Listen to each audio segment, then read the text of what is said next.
सोचिए, अगर मौत असल में दी एंड ना हो बल्कि सिर्फ एक पॉज हो और आपका जिस्म इस वक्त कहीं बर्फ में बंद हो, इस उम्मीद पर कि कल की साइंस आपका दोबारा जिंदा कर देगी। इस वक्त दुनिया में 650 से ज्यादा इंसानी जिस्म ऐसे पड़े हैं, ना वो जिंदा हैं ना मुकम्मल मुर्दा। मगर असल सवाल ये है, क्या इंसान टेक्नोलॉजी के नाम पर वो हद पार कर रहा है जहां सिर्फ अल्लाह का इख्तियार है? अस्सलामुअलैकुम, मैं हूं सज्जाद ताज सप्रा। आज हम बात करेंगे मौत, क्रायोनिक्स और उस खतरनाक ख्वाब की जिसका नाम है हमेशा जिंदा रहना। और हो सकता है इस वीडियो के एंड तक आपका मौत और आखिरत दोनों के बारे में सोचना बदल जाए। वीडियो को आखिर तक जरूर देखिए, और अगर आप इस्लाम और टेक्नोलॉजी के इस सफर का हिस्सा रहना चाहते हैं तो चैनल को सब्सक्राइब करके बेल आइकॉन जरूर दबाइए। आइए समझते हैं। क्या इंसान ने कभी दिल से मौत को कबूल किया है, या हर दौर में उसने सिर्फ एक ही कोशिश की है, मौत को धोखा देने की?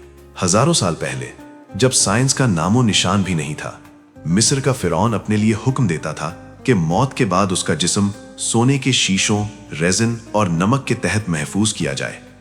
उन्होंने अपने लिए ऐसे पिरामिड्स बनवाए जिन्हें वक्त भी छू ना सके, ना हवा ना रोशनी। उनका यकीन था ये जिस्म गलना नहीं चाहिए, क्योंकि एक दिन इसी जिस्म को फिर से उठना है। उनके लिए मौत खात्मा नहीं, सिर्फ इंतजार थी। लेकिन आज ना वो फिरौन रहे ना वो दौर। पिरामिड्स की सोच भी बदल चुकी है। आज ममिफिकेशन नहीं, लिक्विड नाइट्रोजन के चेंबर्स हैं, स्टील के ताबूत, -196 डिग्री की खामोशी।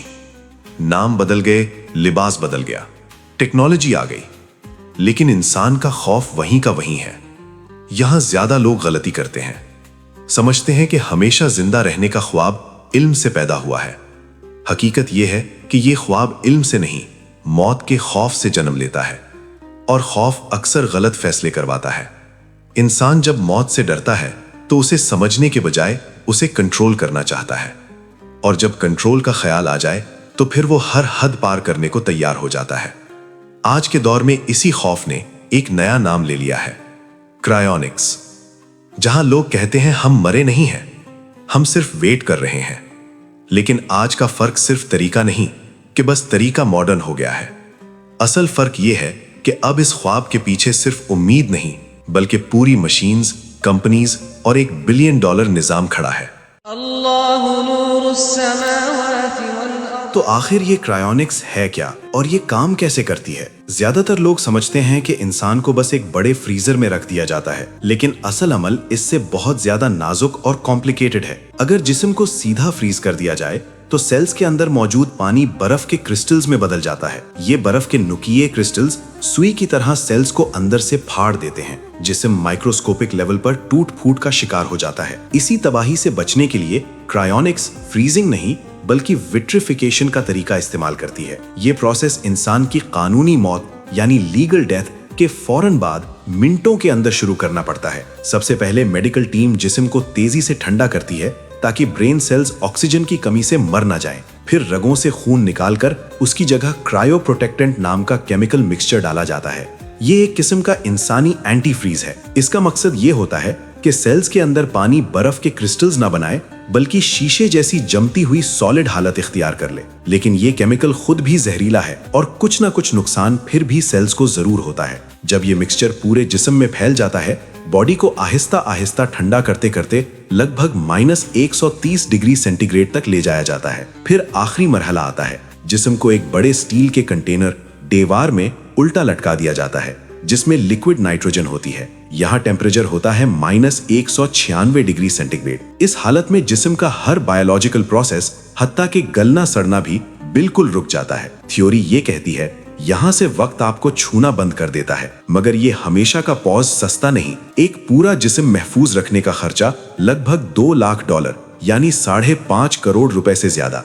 सिर्फ दिमाग यानी न्यूरो प्रिजर्वेशन तकरीबन $80,000। خیال یہ ہے کہ اگر دماغ بچ گیا تو کل کو یادیں اور شخصیت کسی نئے جسم یا شاید کسی مشین میں اپلوڈ کی جا سکتی ہیں، لیکن اصل سوال یہ ہے -196 ڈگری سینٹی گریڈ سے واپس زندگی تک آج تک کوئی واقعی کبھی اس سٹیل کے کمرے سے باہر لوٹ کر آیا؟ اللہ نور السماوات والارض۔ کیا یہ صرف تھیوری تھی یا کسی نے واقعی موت کو چیلنج کر کے دیکھا؟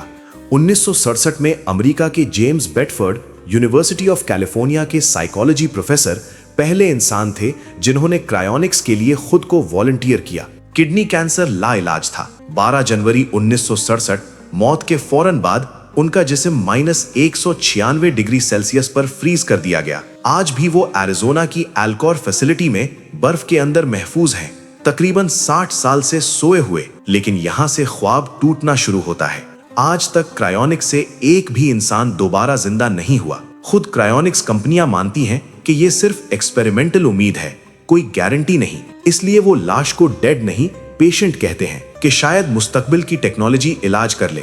مسئلہ صرف فریز کا نہیں، سیلز کو نقصان ہوتا ہے۔ بیماری، کینسر، بڑھاپا واپس کیسے ٹھیک ہوگی؟ اور سب سے بڑا سوال، انسانی دماغ، یادیں، شناخت، جذبات، اربوں نیورل کنیکشنز، کیا انہیں صدیوں بعد بالکل ویسے ہی ریبوٹ کیا جا سکتا ہے؟ اسی لیے اکثر سائنٹسٹس کرائیونکس کو شک اور کچھ سوڈو سائنس کہتے ہیں، اور یہیں سے اصلی سوال جنم لیتا ہے۔ اگر سائنس یہاں تک بھی فیل ہو جائے تو زندگی اور موت پر اصل اختیار کس کے پاس ہے؟ اللہ نور السماوات والارض۔ سائنس یہاں رک کر ایک ایسے سوال سے ٹکراتی ہے جو ٹیکنالوجی کا نہیں، عقیدے کا ہے۔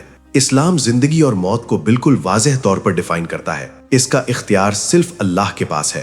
قرآن فرماتا ہے، ہر جان کو موت کا مزہ چکھنا ہے۔ یہ ایک ایسی حقیقت ہے جسے کوئی ٹیکنالوجی ڈیلے کر سکتی ہے لیکن مٹا نہیں سکتی۔ قرآن یہ بھی صاف کرتا ہے کہ اس دنیا میں ہمیشہ کی زندگی کسی کو نہیں ملی۔ پرماننٹ لائف کا وعدہ صرف آخرت کے لیے ہے، دنیا صرف امتحان ہے۔ کرائیونکس کی سوچ اصل میں یہ دعویٰ کرتی ہے کہ موت ایک ٹیکنیکل پرابلم ہے، لیکن اسلام کے مطابق موت صرف جسم کا رک جانا نہیں، روح کا نکل جانا ہے، اور روح کا معاملہ انسان کے اختیار سے باہر ہے۔ قرآن کھلا چیلنج دیتا ہے، جب روح حلق تک پہنچ جاتی ہے، اگر تم سچے ہو تو اسے واپس کیوں نہیں لاتے؟ یہاں سائنس بالکل خاموش ہو جاتی ہے۔ نہ لیب، نہ مشین، نہ فیوچر ٹیکنالوجی روح کو قید نہیں کر سکتی۔ اس لیے اسلامی نقطۂ نظر سے موت کے بعد جسم کو اس امید پر محفوظ رکھنا کہ اسے اسی دنیا میں دوبارہ زندہ کیا جا سکے، یہ صرف سائنس کا مسئلہ نہیں، عقیدے کا امتحان ہے۔ اور یہیں سے سب سے گہرا سوال پیدا ہوتا ہے، کیا یہ علم کی تلاش ہے یا پھر انسان کی پرانی کوشش خدا کے اختیار کو چیلنج کرنے کی؟ اللہ نور السماوات والارض۔ کیا سائنس انسان کی مدد کے لیے ہے یا انسان اسی پر سجدہ کرنے لگا ہے؟